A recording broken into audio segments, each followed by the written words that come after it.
Magsasaing na si Joy. Kukuha na siya ng bigas. Okay, kunin mo. Okay, kunin mo na.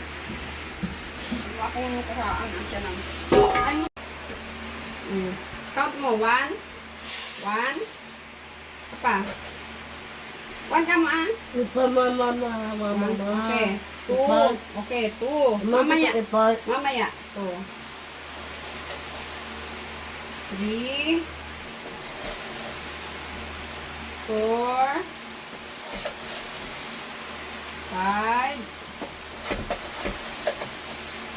6. Dagdagan natin kasi ano, hindi ano. Okay. Ganun. Higasan mo mabuti.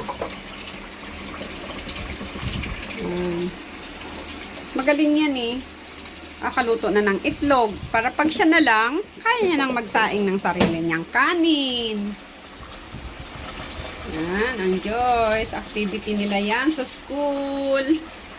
Sinasanay sila ng kanyang mom. Sinasanay sila ni mom niya. Para matuto silang magsaing at magluto ng kanilang kakainin. Para in case na ano. Sige, ugasan mo, ganon. Ugasan mo, ugasan mo. Dalawang kamay. Dalawang kamay. Dalawang kamay, ugasan mo. Okay, dagdagan mo yung tubig. Sige, ugasan mo mabuti. Ugasan mo pa. Yan. Yan. Ang galing naman ng Diyos. Nakakapagsaing na siya. Ito. Lalagyan niya na ng tubig. Kunin mo na kong. Okay, 1. Anim na scoop din na tubig. 1:1 ito. 2. Sige pa. 2. 3. Ikaw magbilang. Marunong ka naman magbilang, di ba? 3. 4.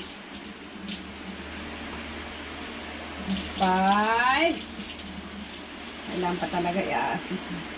6. Okay. Close mo na yung ano. Open mo na yung... Hugasan mo muna yan. Pandan yan. Sige. Hugasan mo muna. Tapos ilagay mo dito para mabango yan. Tanim yan ni Mama. Pampabango ng kanin. Para mabango yung ating kanin. Sige. Ilagay mo lang dyan. Okay. Ayan. Okay. Takpan mo na.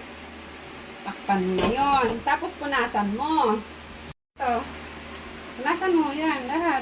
Punasan mo. Yung lahat. Punasan mo dito. Dito. Very yan good na. Very good yan. Dito pa sa anong baba. Very good naman. Punasan mo pa. Tawakan mo. Yan. Para hindi masunog yung kanin. Dito pa sa upit niya. Ah. Yan. Ngayon, ilalagay mo na dito. Yan. Okay, wait lang. I-on ko muna ito tapos ikaw mag-unang. Ano? Okay, i-on mo na ngayon. On mo na yan. Okay. Hindi, sige. Okay. Hintayin natin maluto. Ayan, marunong na pala magsaing yan ha. Pag sabi ko, be, sasaing ka na ha. O yan. Maya-maya, tingnan natin, maluto na yan. Ikaw na magsaing bukas ulit ha. Yes. Ang galing niya naman. Buksan mo. Saing siya. Wow.